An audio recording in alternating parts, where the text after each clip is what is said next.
um Deus, aqui Ele não está. Comigo no momento, não. Versículo 14. O Senhor se voltou para ele e disse: com a força que você tem, vá libertar Israel das mãos de Midian. Não sou eu quem o está enviando? Gideão reclama para Deus, dizendo: não, o Senhor não está aqui. E Deus olha para ele e dá uma missão para ele, dá uma tarefa para ele. E diz: vai, eu tenho algo para você fazer. De repente, aquilo que era o problema, aquela que era a situação difícil, era a reclamação de Gideão, Deus olha para Gideão e convida ele para ser o agente transformador, o agente modificador daquela situação, o protagonista de uma mudança completa na história do povo de Israel naquela época. Nós precisamos lembrar que a característica do livro de Juízes, nessa fase de Israel, é que Israel estava sem rei. Israel não tinha um líder. Por isso que o povo estava minguando. Então Deus chama também nesse contexto Gideão, dizendo: cara, eu quero te usar. Gideão responde para Deus, no versículo 15, dizendo assim: ah, Senhor. Respondeu Gideão. A revista e atualizada, acho que traduz isso como: ai, Senhor. É uma expressão assim de: o que o Senhor está falando? Né? Como posso libertar Israel? Meu clã é o menos importante de Manassés, e eu sou o menor da minha família. Eu não posso. Essa ideia do Senhor é o sonho de todos nós, como povo de Israel. Mas eu não posso. Eu? E ele olha ao redor, está muito forte no coração dele aquilo que ele estava sentindo a respeito da perseguição dos inimigos deles, vivendo escondidos, tendo pouca alimentação. E ele diz assim: ah, eu não sou a pessoa. Normalmente, quando Deus pede alguma coisa de nós, geralmente, não todas as vezes, é mais ou menos assim que a gente reage, né? Dando desculpinhas. Moisés deu desculpinhas, a maioria dos homens de Deus deu desculpinhas para Deus. Não. Eu não sou a pessoa. Minha família, o senhor não conhece minha família. Minha família é complicada. Se eu fizer isso, o senhor não faz ideia da reação que a minha família vai ter comigo. E aí Deus continua conversando com Gideão, versículo 16. Deus diz assim: eu estarei com você, respondeu o Senhor, e você derrotará todos os midianitas como se fossem um só homem. Quando ele diz que não pode, Deus diz para ele: eu vou te dar a vitória. Eu estarei contigo e te darei a vitória. Até agora Gideão não sabia como fazer, como derrotar os amalequitas, os midianitas. Mas ele sabia o que ele devia fazer. O plano, toda a estratégia de como agir, não estava claro para Gideão ainda. Assim como não está claro para nós, ao certo, como nós devemos agir e reagir em muitas situações. Nós temos que andar na direção que Deus nos deu, em obediência ao Senhor, e os resultados daquilo, muitas vezes, nós não sabemos. Daniel falou sobre o silêncio do Adão, né, que diz no primeiro capítulo que nós somos chamados a andar dentro da escuridão e a declarar a escuridão, ao desconhecido, aquilo que nós não sabemos muito bem, que nós estamos indo em nome do Senhor e que Deus mandou eu caminhar nessa direção. E se é algo que eu não compreendo e não sei muito bem, eu estou fazendo porque o Senhor disse para eu fazer, em obediência ao Senhor, em submissão ao Senhor. A gente tem muita desculpa para aquilo que Deus dá, mas Deus não queria desistir de Gideão. Deus, quando ele diz: eu não sou o cara, Deus diz assim: eu vou te dar vitória. Eu serei com você. Tu vai derrotar todos os midianitas. Aliás, tem uma coisa engraçada nesse texto, que é o seguinte: Deus chama Gideão, no versículo 12, de poderoso guerreiro, né? E ele estava escondido, trabalhando escondidinho. Se fosse um poderoso guerreiro, não sei se estaria escondido. Talvez ele tivesse mais coragem ou mais ousadia. Mas é um paradoxo. Talvez Deus já tivesse olhado para ele e já tivesse visto em que ele iria se transformar e como que Deus poderia usar a vida desse homem. Poderoso guerreiro, mas escondido. É um paradoxo. Gideão ouve de Deus que ele teria vitória, mas ele não acredita. Ele não engole essa história. Ele não aceita tão fácil aquilo que Deus está sugerindo a ele. E aí ele pede a Deus um sinal. Versículo 17 diz assim: se de fato posso contar com teu favor, dá-me um sinal de que és tu que estás falando comigo. Peço-te que não vás embora, até que eu volte e traga a minha oferta e a coloque diante de ti. Por isso que Gideão não era um homem de fé ou seguro da sua fé. A confiança que ele tinha em Deus era uma confiança vacilante. Porque aqui ele já havia pedido um sinal, depois na lã ele pede mais um sinal, depois na lã ele pede um outro sinal na lã, são 2 sinais. Ele vive pedindo sinal para Deus. Se essa é a direção, se aquela é a vontade de Deus, o que ele devia fazer. Ele fica testando Deus nessa caminhada dele com Deus. Mas o que me chama a atenção é que Deus concede a ele o sinal. Deus diz para ele: tudo bem, tu quer trazer uma oferta para mim? Vai, eu vou esperar por ti. Versículo 18, a última frase que tem ali é: eu esperarei por ti. Eu vejo Deus conversando com um ser humano como eu e você, como Gideão, tendo paciência conosco, nós cheios de dúvidas, nós cheios de inseguranças, e aí você diz: só um pouquinho, eu vou trazer uma oferta, eu preciso de um sinal. Vai, tranquilo, eu vou te esperar. Vou sentar aqui embaixo dessa figueira, dessa árvore frondosa, vou esperar, vai tranquilo. 19 diz que Gideão foi para casa, preparou um cabrito com uma arroba de farinha e fez 10 pães sem fermento, pôs carne num cesto e o caldo numa panela, trouxe-os para fora e ofereceu a ele sob a grande árvore. O que é interessante nessa passagem, nada chama atenção para a gente, foi que ele fez 10 pães sem fermento. Ele fez bastante pão. A medida que ele usou aqui são 10 quilos de farinha. Tem um padeiro sentado ali que sabe que 10 quilos de farinha a gente faz bastante pão, não é verdade? Muito sonho também, né? Demorou. O fato é que ele foi buscar uma oferta, não foi assim buscar rapidinho, a oferta voltou. Quando Deus disse que ia esperar por Gideão, ele esperou um bom tempo. Não está claro aqui, mas para fazer 10 pães ou 10 quilos de farinha, não é tão rápido. São algumas horas. Mas Deus esperou ali. E o anjo do Senhor disse para ele, versículo 20, apanhe a carne e os pães sem fermento, ponham-os sobre a rocha e derrame o caldo. Gideão assim fez. Com a ponta do cajado que estava em suas mãos, o anjo do Senhor tocou a carne e os pães sem fermento, e subiu fogo da rocha, consumindo a carne e os pães.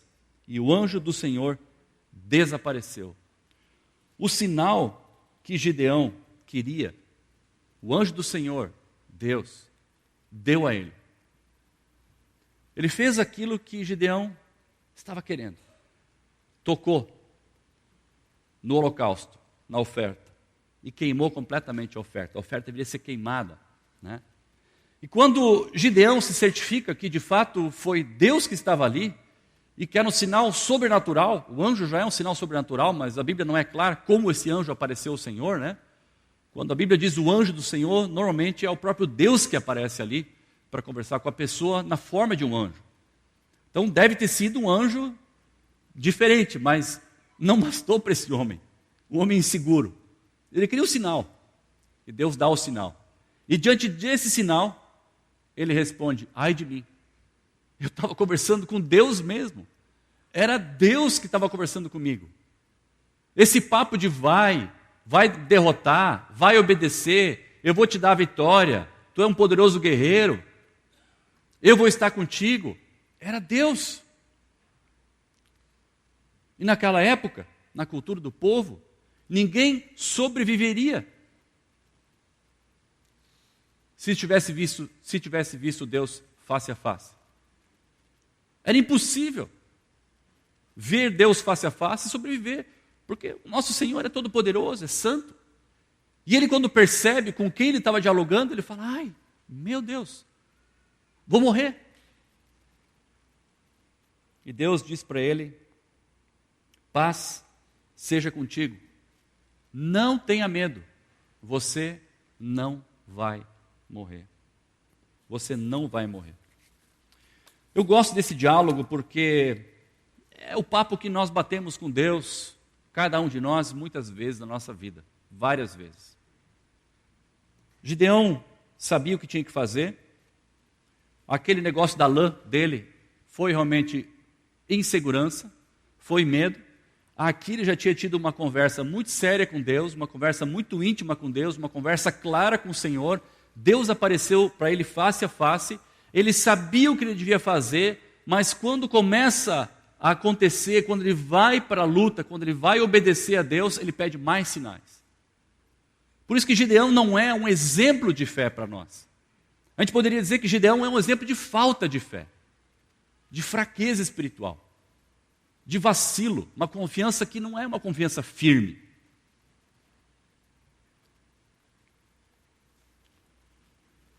Mas em Hebreus 11, versículos 32, Gideão é colocado na galeria dos heróis da fé. Era um homem de Deus. Um homem que teve grandes vitórias em favor do povo de Israel. Ele teve uma batalha que ele, com 300 homens, ele derrotou centenas de midianitas com uma tocha e com um vaso na mão. Ele assustou o pessoal na noite e eles foram derrotados. Uma grande vitória, uma vitória histórica no povo de Israel.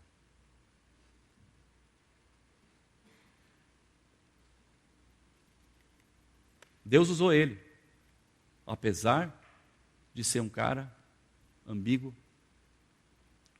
tinha suas dúvidas, tinha suas lutas, como tu e como eu que estamos aqui. O que me chama a atenção é isso.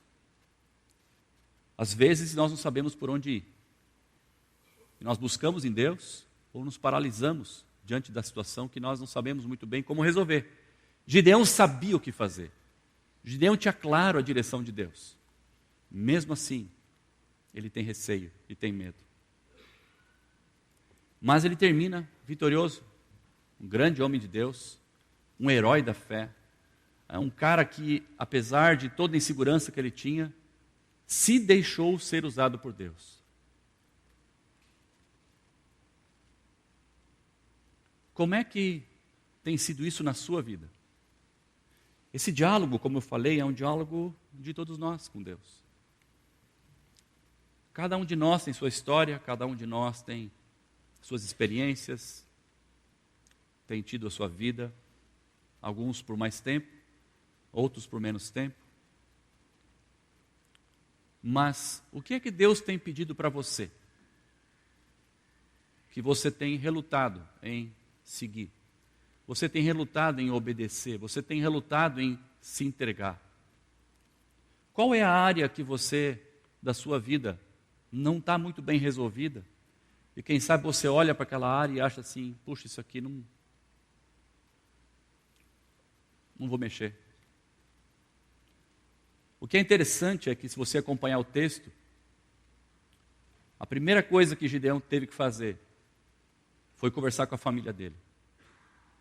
A mudança que Gideão tanto esperava passava necessariamente pela família dele, porque a família dele estava adorando a Baal. E a ordem de Deus foi que ele fosse até a casa do pai dele e derrubasse o poste ídolo. Muitas vezes o que nós temos que fazer tem a ver com nossa própria família, tem a ver com o nosso círculo imediato de relacionamento. não é derrotar um exército, não é subir numa montanha e conquistar entendeu? São coisas próximas da gente. Antes dele derrotar com 300 homens, um exército gigantesco, ele teve que lidar com a família dele. A reação foi ruim, não foi boa. O que é que Deus tem pedido para você que você tem tido receio para fazer? A primeira coisa que eu quero pontuar conosco aqui nessa história de Gideão é que Deus entra na história da nossa vida e nos convida para andarmos com Ele. Foi assim que começou o diálogo de Deus com Gideão. Deus chegou para Gideão e disse assim: eu estou com você. Estou aqui, cara, eu sou Deus, estou do teu lado. Dá um abraço aqui. Primeira coisa que nós temos que considerar é que não sei quanto tempo você já tem de caminhada, de experiência de vida. Deus quer caminhar com você. Deus quer andar com você. Deus quer ter uma amizade com você. Mais do que isso, Deus quer ser o teu Salvador. Deus quer te resgatar dessa vida medíocre, dessa vida que você olha ao redor e não tem esperança. Dessa vida que você olha para a sua família talvez e diz: isso aqui não está bom. Você não vai conseguir dar conta sem Deus daquilo que você precisa fazer. A primeira coisa que nós temos que considerar, antes de tentar resolver tudo que nós temos que resolver ao redor, antes de obedecer a Deus, é ter Deus em nossa vida. Conhecer a Deus.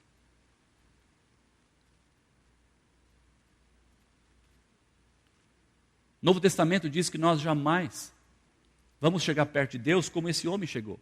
Os tempos são outros. Esse homem viu a Deus e se apavorou porque ele deveria morrer.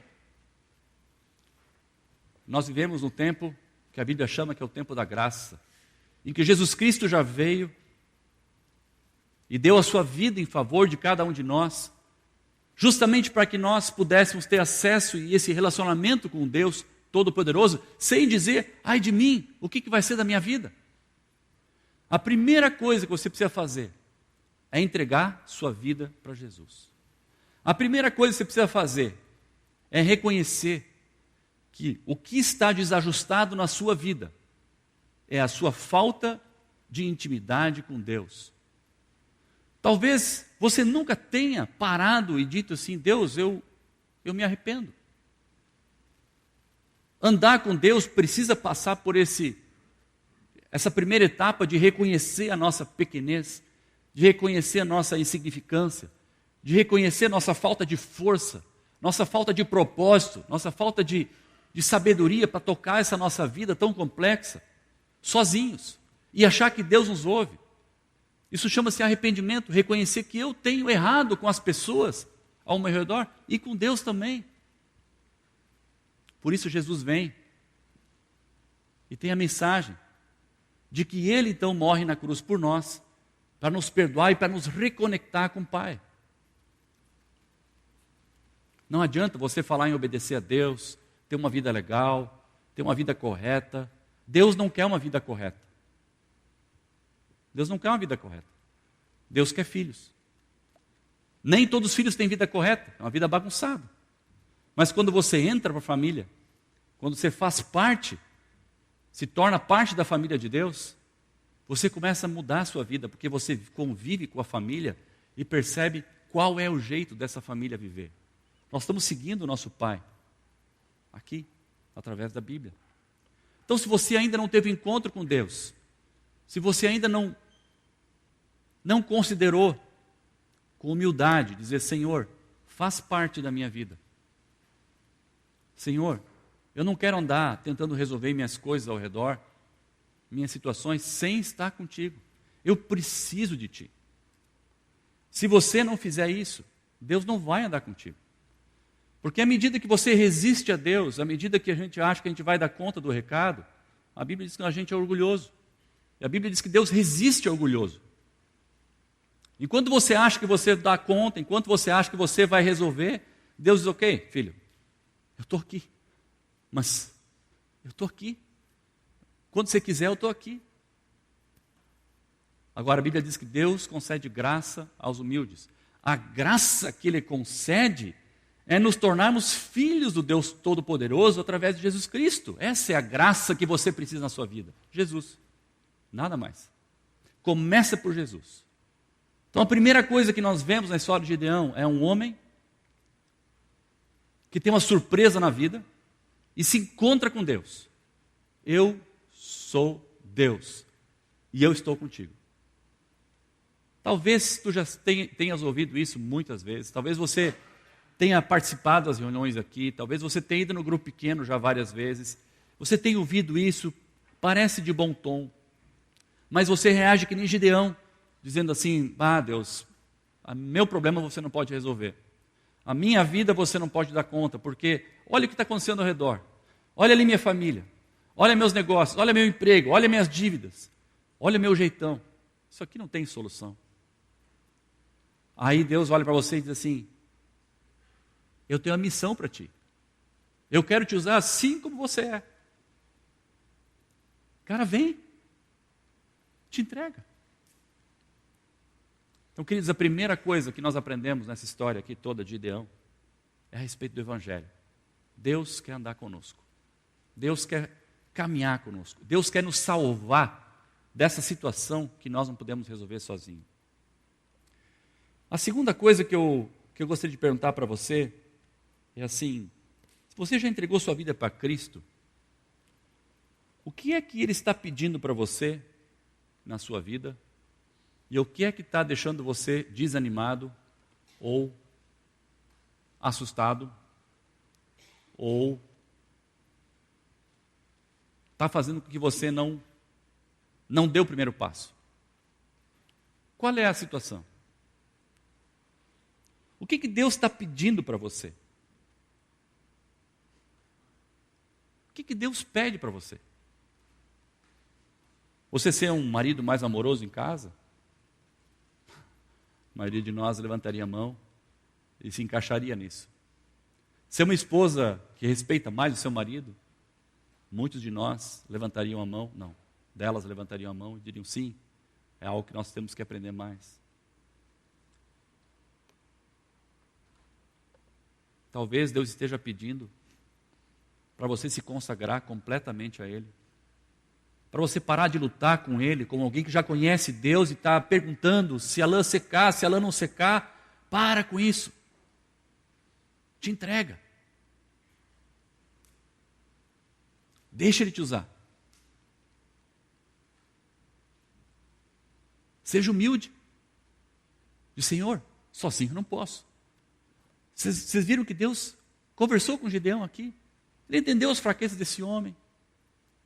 Ele interagiu. Ele podia ter dito, Roger, vá. Não, eu não vou. Vem um raio do céu, vou pegar outro. Pegar o Brick agora. Brick, não. Não. Ele quer usar a gente. Ele não quer acabar com a gente. O que Deus está te pedindo? Querido, nosso Deus é um Deus que faz coisas tremendas. Gideão tinha levantado, se não me engano, 32 mil homens, ou 22 mil homens. Tem o número aí no texto, eu esqueci. E ele diz assim, agora com esse exército aqui eu vou derrotar esse pessoal. Deus olhou para ele e falou assim, se tu for com toda essa força, sabe o que vai acontecer, cara? Você vai dizer que foi a sua força que derrotou o povo inimigo. E eu não quero isso. Deus conhece o nosso coração. Deus sabe que a gente é soberbo. Gideão foi soberbo. Você é soberbo. Eu sou soberbo. Não monta uma estratégia.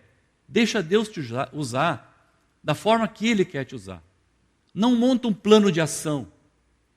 Pergunta para o Senhor, como tu queres me usar, Senhor? E 22 mil homens foram embora. Ele derrotou o exército sem levantar a espada, com 300 homens só. É uma história muito linda, capítulo 7 conta sobre essa história. Mas o ponto é, a gente tem receio de se entregar, nós temos receio de obedecer, nós estamos fazendo nossas estratégias e o Senhor está dialogando contigo, tem dialogado contigo, tem te pedido um passo a mais, tem te pedido uma transformação e muitos de nós temos relutado. Estratégia para Deus, com Deus, não funciona. O que funciona no nosso relacionamento com Deus é quando nós nos ajoelhamos para Ele e nos entregamos e dizemos assim: Senhor, eu não posso mais sozinho. Eu não sei mais sozinho. Tudo que eu tenho tentado aqui não tem dado certo. Eu preciso que o Senhor me ajude. E assim como ele conversou com Gideão, ele vai conversar contigo também. E vai te dizer: sim, filho, vamos lá, ajoelha, vou estar contigo, fica de pé, a vitória é tua, nós vamos caminhar juntos, e eu não vou te abandonar. E quem sabe, o nosso fim possa ser um fim como Gideão, de ser um homem reconhecido pela fé que ele tinha, embora era um homem que não tivesse grande fé, ou muita dúvida, mas ele passa de uma confiança vacilante, uma confiança obediente. Ele não entende todas as coisas, mas ele diz assim: ok, Deus, vamos lá.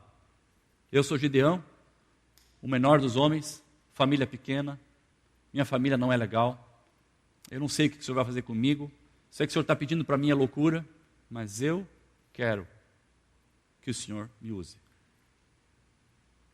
Deus quer nos usar, gente. Deus quer nos usar. Cada um de nós aqui dentro. Numa área ou noutra. Você sabe muito bem o que Deus está te falando nessa noite. Se nós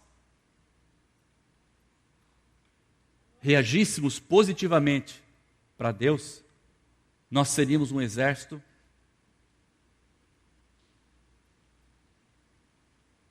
que ninguém poderia derrotar em Porto Alegre. Seria algo maravilhoso. Eu quero que tu baixe tua cabeça. Queria ter um momento de oração silenciosa. Queria que você orasse diante disso que você ouviu hoje, que Deus te falou, e dissesse: Senhor, eu não quero mais ficando botando lã, eu não quero mais, eu quero me render, eu quero me entregar, eu quero deixar o Senhor me usar na minha vida. Ainda com a cabeça baixa, eu quero perguntar se existe alguém entre nós hoje que ainda está resistindo ao amor de Deus e não entregou sua vida para Deus, para Jesus. Alguém aqui que gostaria de entregar sua vida para Jesus hoje e dizer: Jesus, eu não quero andar sozinho. Legal, Rubem, Deus te abençoe. Depois eu quero falar contigo. Alguém mais?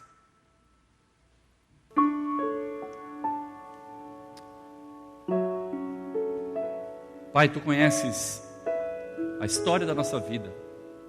E quantas vezes já nessa caminhada nossa com o Senhor já irrompeu a história da nossa vida e veio conversar conosco, nos dando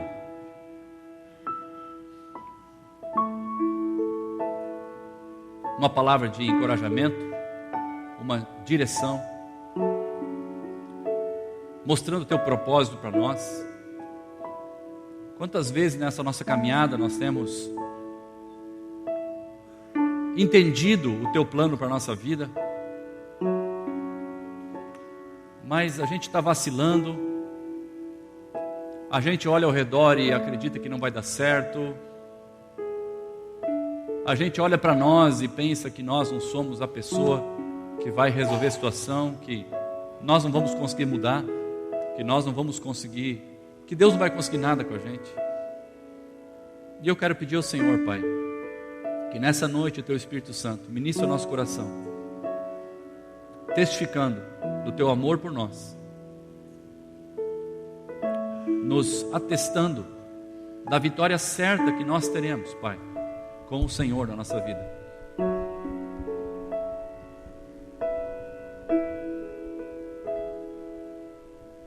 Tu conheces cada coração aqui, cada família, cada solteiro, cada casal, cada pessoa, cada adolescente, cada jovem. Minha oração é que tu toques no coração de todos e que nós possamos reagir como Gideão reagiu. Ele obedeceu depois e fez aquilo que o Senhor tinha pedido para ele.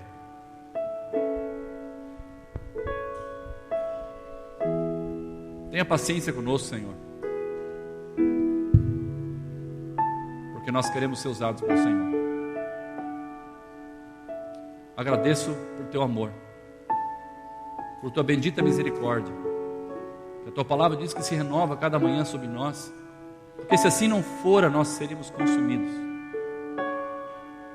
Isso demonstra a tua longanimidade conosco. Mas haverá o tempo e que o Senhor virá buscar a tua igreja, que será o fim dos tempos para nós, Pai. E esse tempo está perto, e nós temos que nos consagrar ao Senhor. Nós temos que nos render ao Senhor. A hora é hoje, não amanhã. Dá esse senso de urgência para a gente. Dá esse senso de